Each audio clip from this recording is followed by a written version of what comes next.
LWO1 WeatherNet, liftoff conditions looking pretty good. ESPS is ready for launch. Ignition. Liftoff. Falcon 9 has cleared the tower.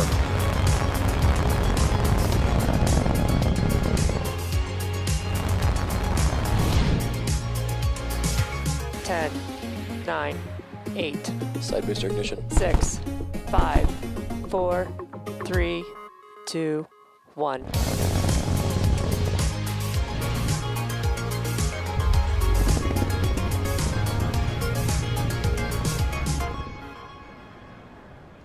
Good evening. It's Thursday, November 5th, and on your screen is a live view of Falcon 9 waiting its 6:24 p.m. Eastern Time launch from Cape Canaveral Air Force Station in Florida. My name is Jesse Anderson, and I'm a lead manufacturing engineer here at SpaceX. Welcome to our webcast coverage for GPS-3 Space Vehicle 4 for the Space Force.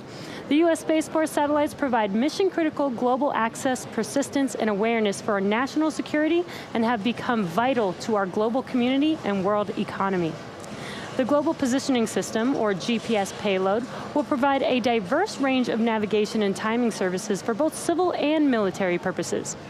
Today's payload will join 31 operational GPS satellites already on orbit and will help to serve over 4 billion users worldwide. And as you may recall, about a month ago, we stood down from Falcon 9's launch attempt of this mission due to an auto abort during engine ignition caused by early start behavior on 2 engines. This was a good abort by Falcon 9.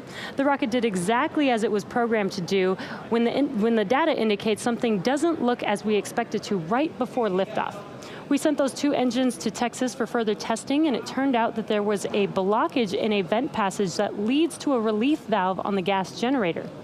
The blockage was caused by a masking lacquer residue that had hardened during the build process, but once we removed it, the gas generator was restored to normal behavior during subsequent testing.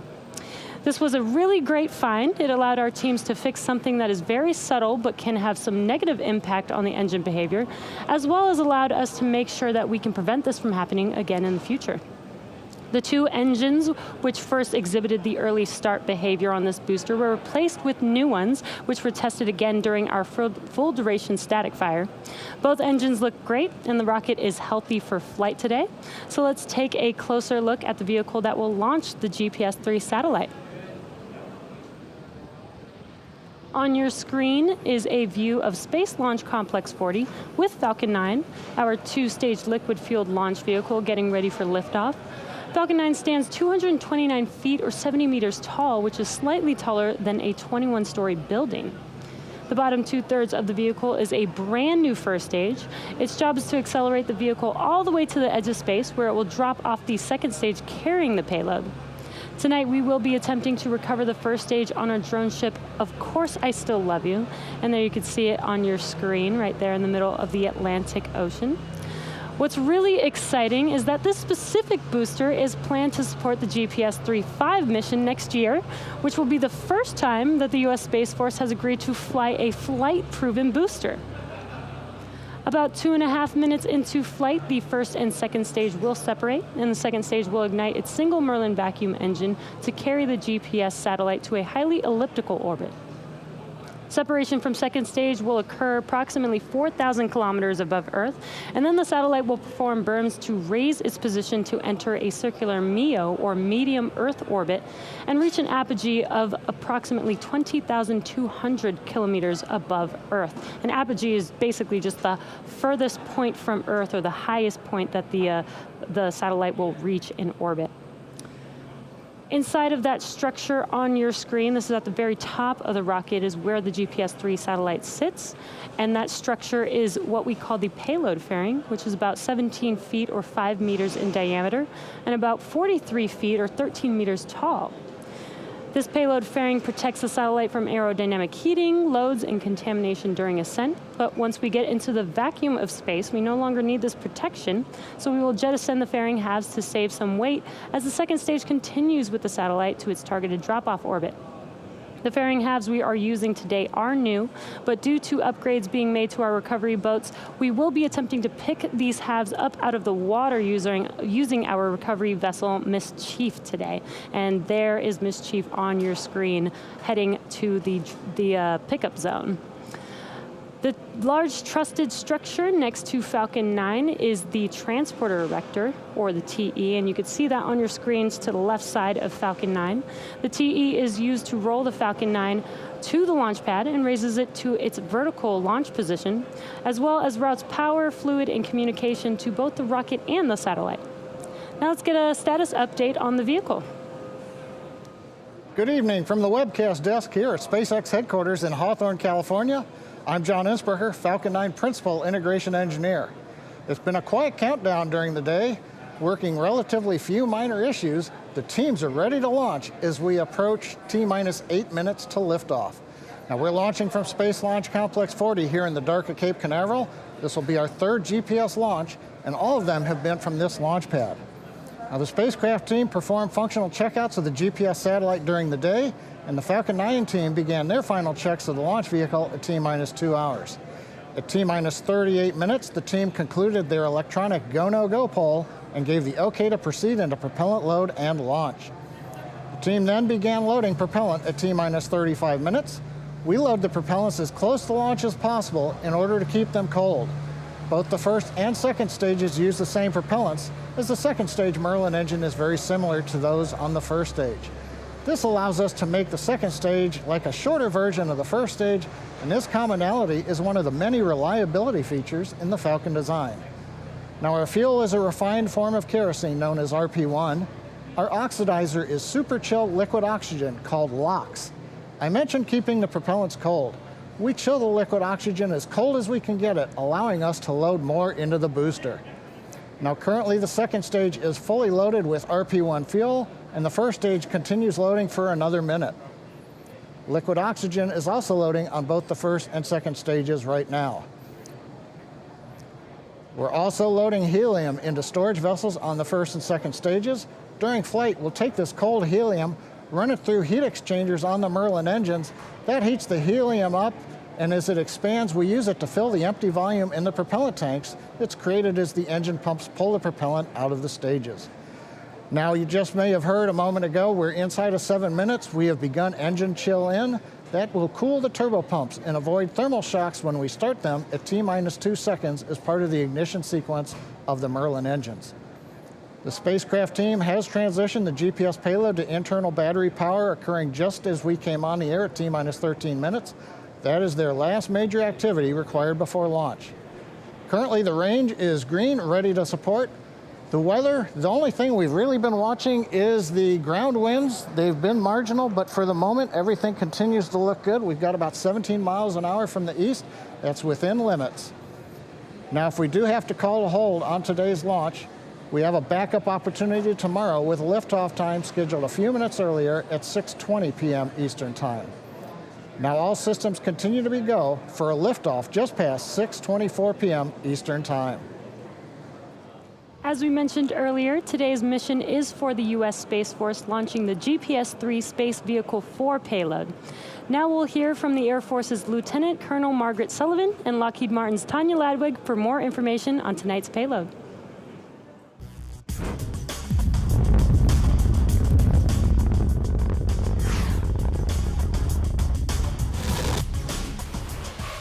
We use GPS every day. Today, everyone has GPS technology in their pocket.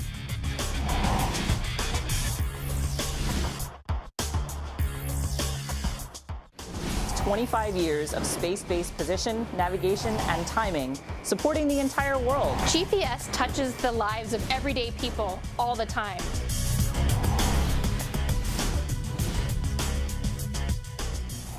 It's changed the way we work, it's changed the way we play with over 4 billion users worldwide.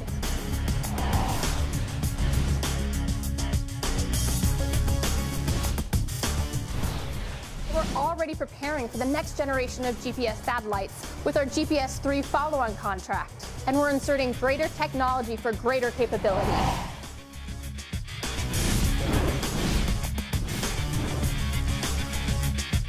The brand new United States Space Force owns this premier asset and provides this position, navigation, and timing service to everyone.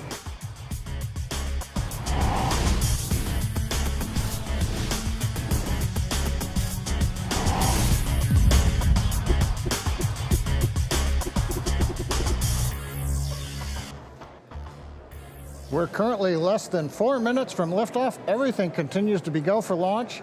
What we're watching right now is the strongback has just retracted to the pre-launch position. It's about 2 degrees from the rocket. At liftoff, hydraulics will move the strongback the rest of the way back about 45 degrees from the rocket. Now, first stage fuel loading did complete at T-minus 6 minutes. Strongback retracted. We're continuing to wait for first stage liquid oxygen load to finish up in about half a minute here, followed a minute later by second stage completion. Now, a minute before liftoff, you'll hear the announcement Falcon 9 isn't startup. That means the rocket's own internal computers are controlling the launch countdown on the rocket. Once the engines are confirmed to be at full power, the flight computer on the second stage will then command the ground hold downs to release the rocket right at T0. The satellite team continues to monitor status and health of the GPS 3 located inside the fairing that you can see on the screen. Verification. And right now, all systems are go on the satellite. The range is green for launch. Closed out. And we have, it sounds like in the background, we heard that stage 1 lock closeout complete, so we're on time. And the good news is the weather is looking good still. Ground winds are in limits, upper altitude winds are good. So as a reminder though, if we don't have a launch today, we have a backup opportunity tomorrow with liftoff time scheduled 4 minutes earlier than tonight. But right now at 2 minutes and 20 seconds and counting, everything continues to go well. Waiting now to hear stage 2 LOX load completion.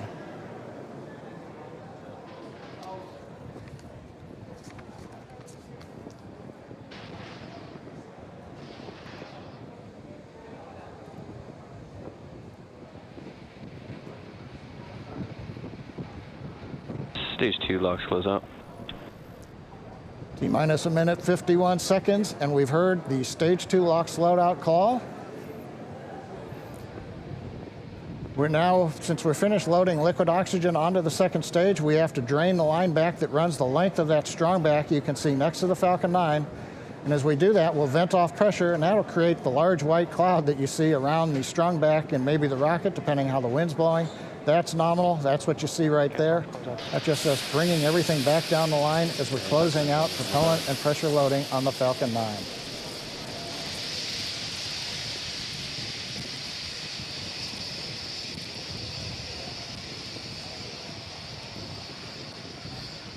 Next activity, we're waiting for the call out that Falcon 9 is in startup.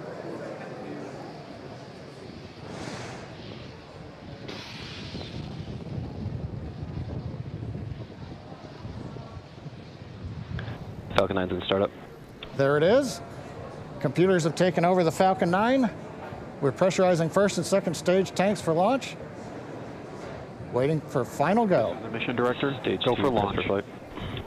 Mission director has given the go for flight. Everything continues to look good. Pressurizing the tanks one final time here to get ready for liftoff. But right now at T-minus 30 seconds and counting, all systems are go for the launch of Falcon 9 with GPS 3 space vehicle number 4.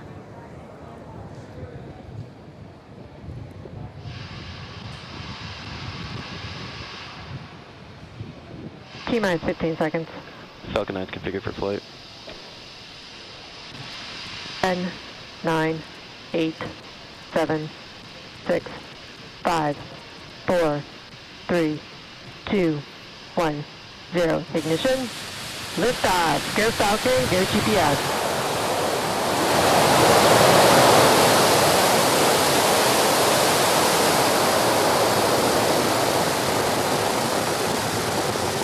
Vehicles pitching downrange. Stage 1 propulsion is nominal.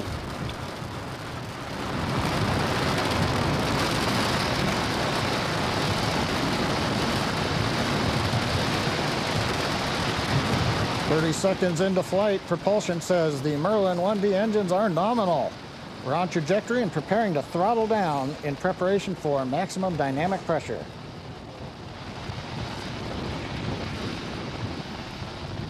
And we're heading into the throttle bucket as we power down the Merlin engines.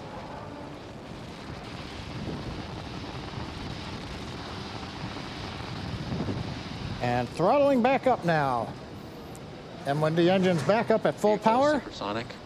And we have gone past Mach 1. Waiting now for Max Q call out. The vehicle is experiencing maximum aerodynamic pressure. Guidance engineer reports we're passing through the period of maximum aerodynamic pressure called Max Q. From here on, as the speed picks up, the atmospheric density decreases and the loads are reduced on the Falcon 9 vehicle. Propulsion power continues to look good. The trajectory looks good.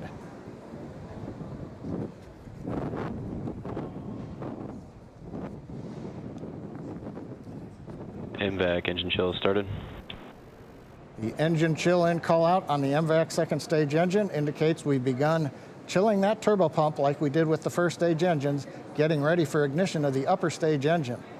Now coming up in just over 30 seconds, the usual 3-sequence event that'll happen in rapid succession. Main engine cutoff will shut down the 9 Merlin 1D engines you can see glowing there in the night sky. Stage separation, and then we'll get startup of the second stage engine.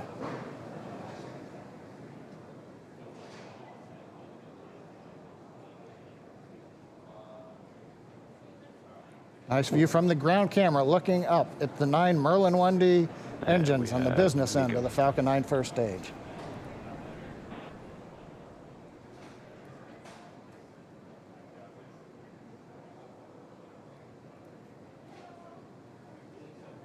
Stage separation confirmed.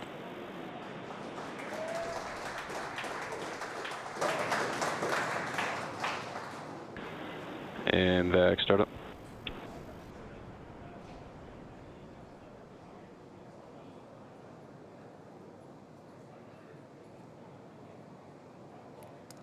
So we've had a good separation. MVAC up on power.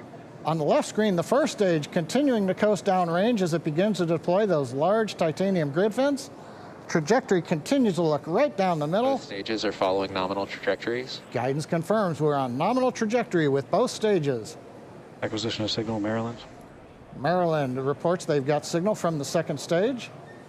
Next event coming up is payload fairing separation. Fairing separation confirmed. A nice view from the camera looking forward. The GPS-3 satellite with the 2 payload fairing halves separating. Everything continuing to go well on this mission. 3 minutes and 42 seconds into flight. First stage continuing to coast to apogee, headed downrange. Second stage engine at full power. Everything's looking good with the MVAC engine. Right now, trajectory heading us to where the Bermuda ground station can hear us. We've heard the call out, acquisition of signal.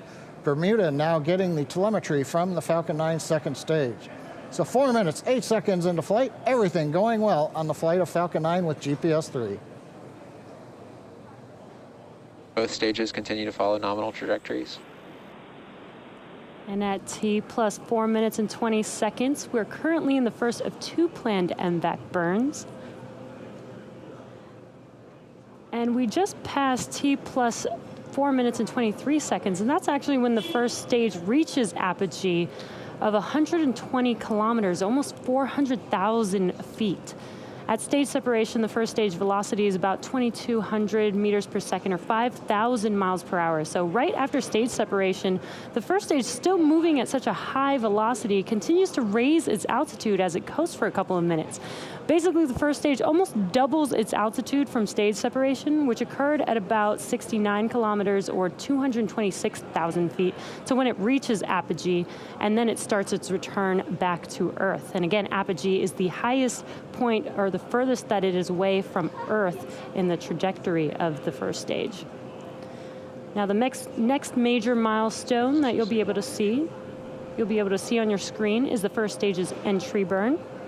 For the entry burn, we relight the center E9 engine, and then partway through we relight the E1 and E5 engines so that we have a total of 3 M1D engines, helping to slow the vehicle down as it passes back into the Earth's atmosphere. We're just about 40 seconds away from that entry burn beginning. Today's entry burn should last about 27 seconds long. Both stages continue to follow nominal trajectories. And you heard that call out that both stages are looking good. T plus 6 minutes. We're about 20 seconds away from that entry burn on first stage.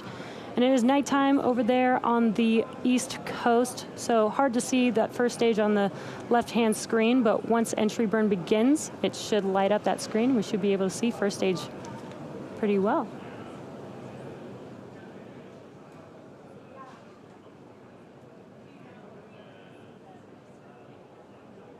Stage 1 entry burn startup. And there's that entry burn starting up. Stage FTS is saved. Stage 1.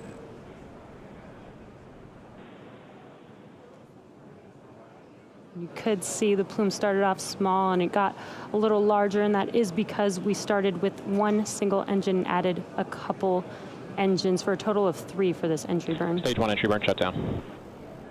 And that concludes the entry burn. Next up, we do have a couple major milestones happening back to back.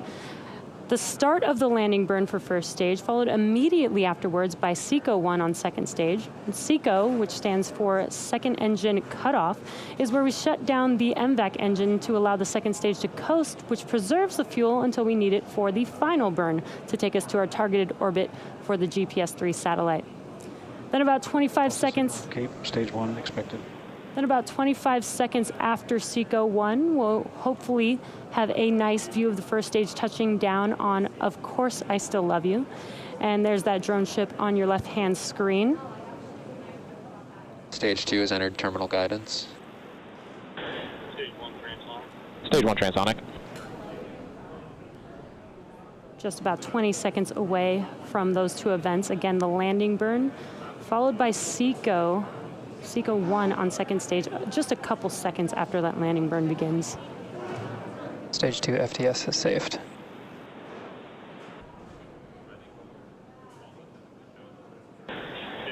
Stage 1 landing burn.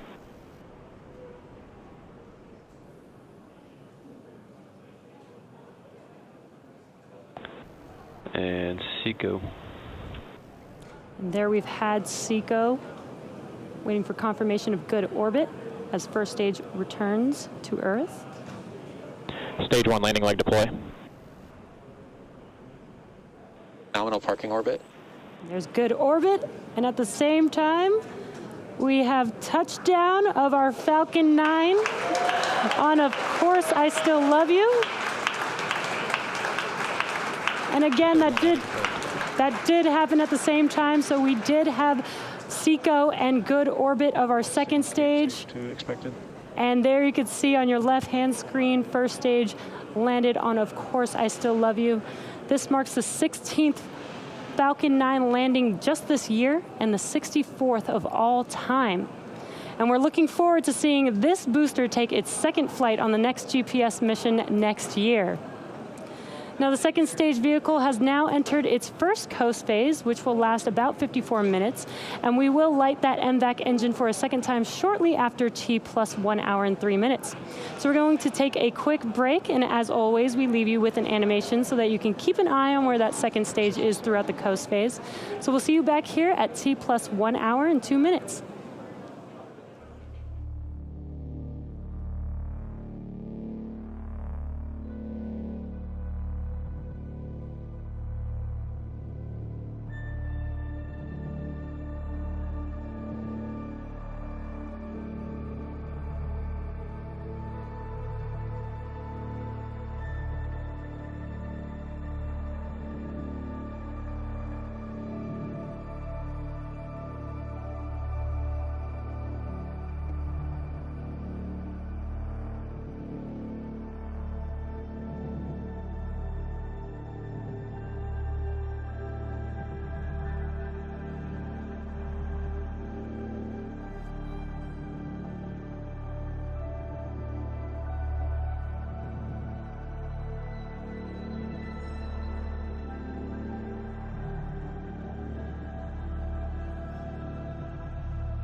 Also signal Maryland expected.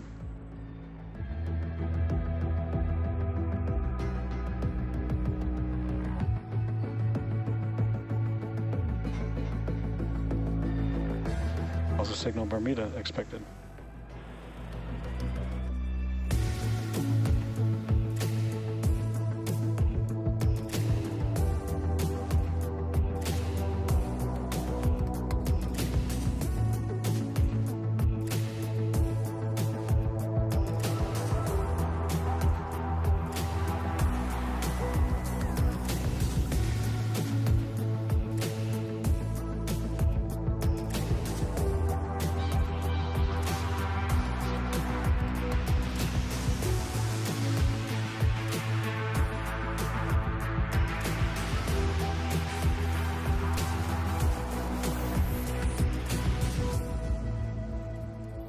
Also signal New Hampshire expected.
Also signal different lens expected.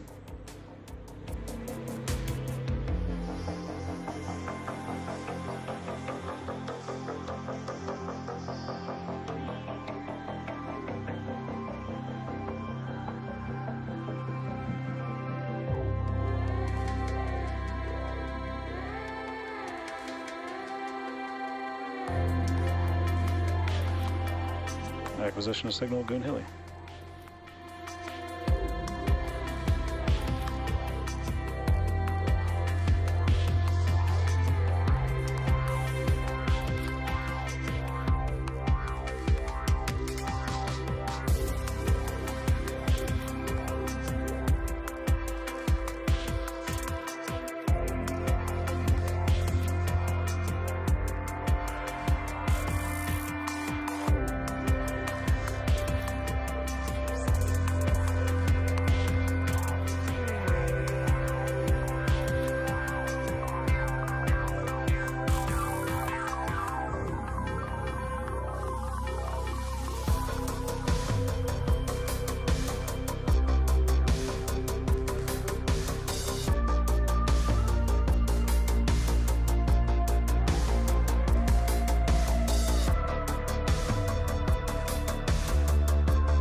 Acquisition of signal, Oak Hangar.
Also signal Goonhilly expected.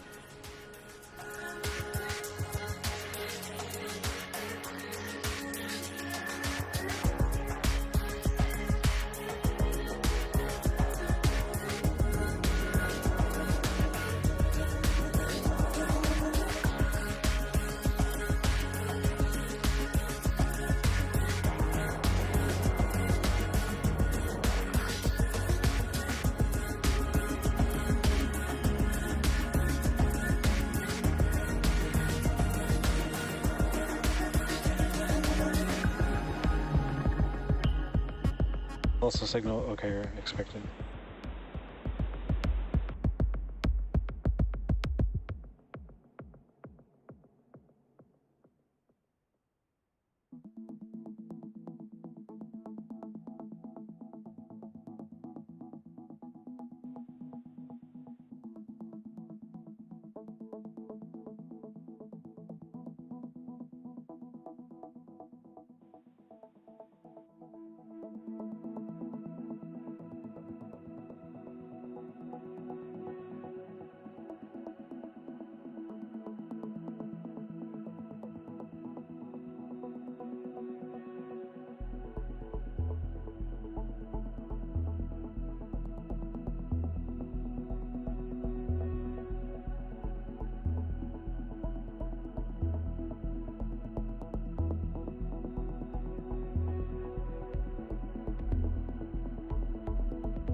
Acquisition of signal, Diego Garcia.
Also signal Diego Garcia expected.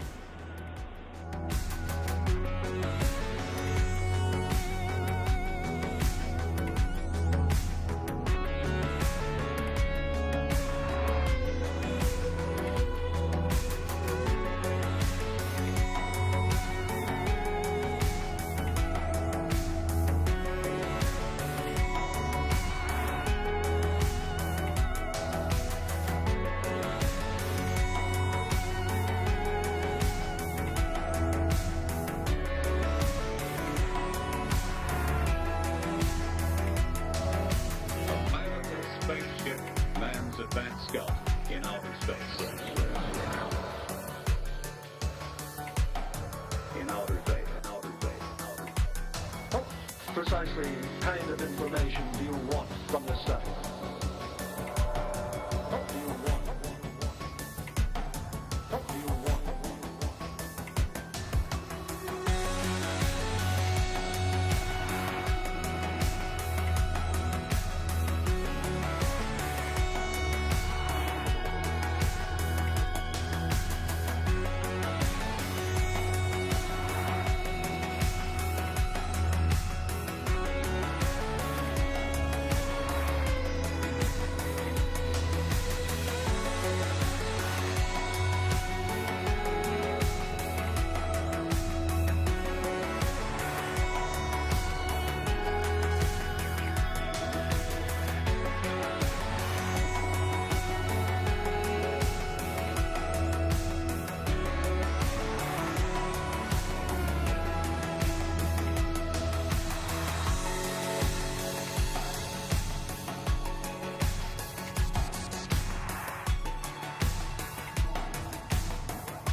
Acquisition of signal, Tasmania.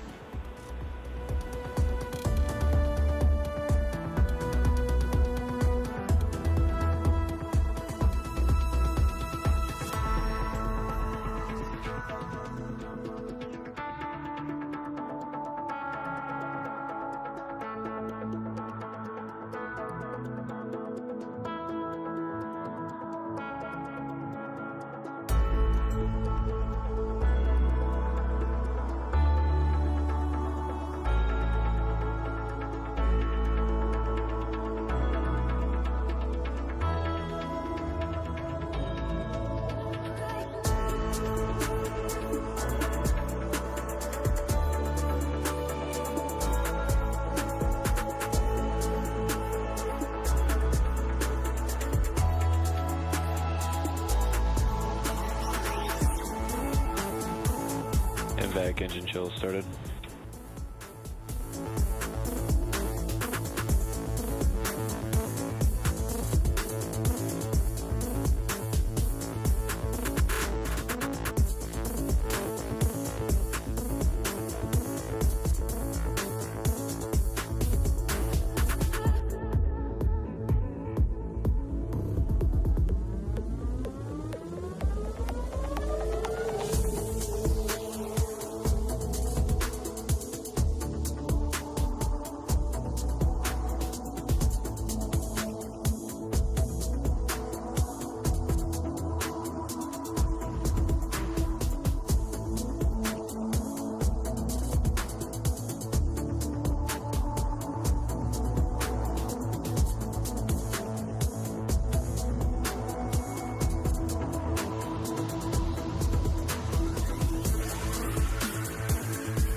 Welcome back to the webcast of the Falcon 9 mission carrying GPS-3 Space Vehicle 4 for the U.S. Space Force. To recap what's happened so far this evening, we had a smooth on-time liftoff at 6:24 p.m. Eastern Standard Time. 2.5 minutes later, we separated the first stage from the second stage. The second stage then completed its first burn, successfully inserting the GPS with the second stage still attached into the planned parking orbit. Now we're coming up on the second burn of the upper stage engine in about half a minute. Flight computer is currently commanding settling thrusters to turn on and off. That's releasing nitrogen gas out of 2 thrusters in the back of the second stage that lightly pushes the stage, and that helps keep the propellant at the bottom of the tank right above the inlets to the engine's turbo pumps. As you can see from the ground track, we're passing south of the Tasmania ground station in Australia. Following the burn, we'll be headed in orbit up towards the Hawaii and Vandenberg ground stations. Awaiting for ignition. MVAC ignition. We've got ignition of the second stage engine. We're up on power. Now, the second stage will burn for 45 seconds. We're going to be adding over 2,000 meters per second to the speed of Falcon 9 before we shut it down for the second time. You can see from the velocity meter on the screen the speed clicking up. We're still at 419 kilometers in the same altitude in the parking orbit where we've been for a while. But this burn is going to bring us all the way up into the transfer orbit, and then shortly after that, we'll separate the GPS satellite. Now we're coming up on shutdown number 2 called SECO 2, and this is the burn that will place GPS-3 space vehicle into the required orbit. MVAC shutdown. We've got SECO, MVAC shutdown call out. We're waiting for the orbit.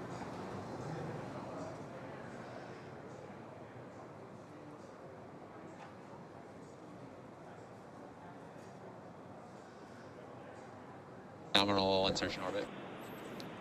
The guidance, navigation, and control engineer has called out a nominal orbit. Looking at the data, it's an excellent looking orbit.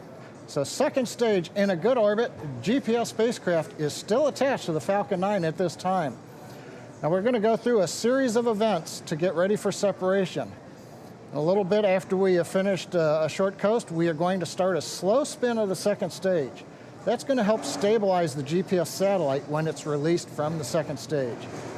We also have to wait until the orbit takes us into range of the 2 Air Force satellite ground stations, one in Hawaii, one in California. We've got to make sure that the ground stations can be in contact with the GPS satellite before we release it. So all of this is going to take 24 minutes to get into the right situation at the right spin rate. And that satellite separation is planned to occur at about T+1 hour and 29 minutes. So we're going to pause the commentary now during this coast, but we will come back just before planned separation in about 23 minutes. We'll be back with you at T+1 hour, 28 minutes, and 30 seconds.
Also signal Tasmania expected.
Acquisition signal Hawaii.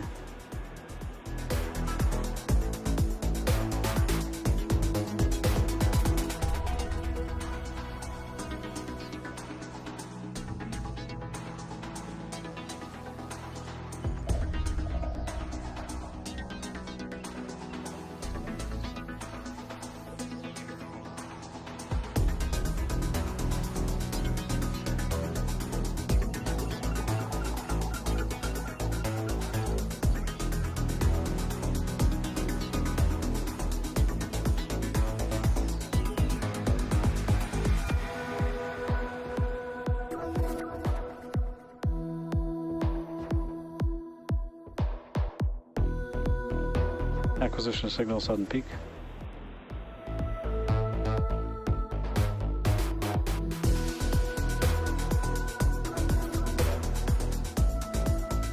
Acquisition signal Cook.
Acquisition signal South Texas.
Welcome back to our launch coverage of the GPS-3 Space Vehicle 4 mission for the U.S. Space Force. If you're just now joining us, we had an on-time launch at 6:24 p.m. Eastern Time, followed by a successful ascent, stage separation. First stage came back and landed on Of Course I Still Love You, and 2 second stage engine burns.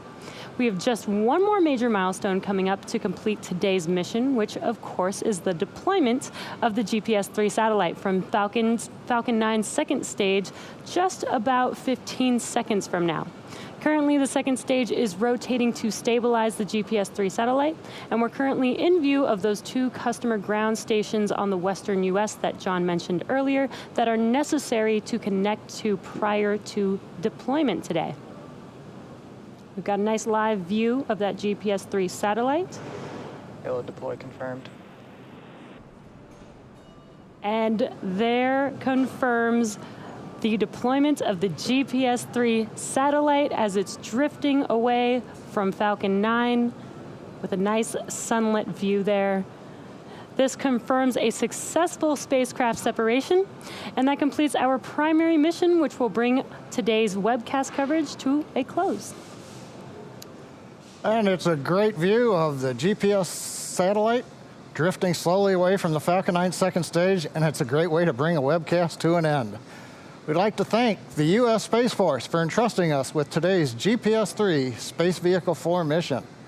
And we look forward to the additional GPS missions we will be supporting in the future.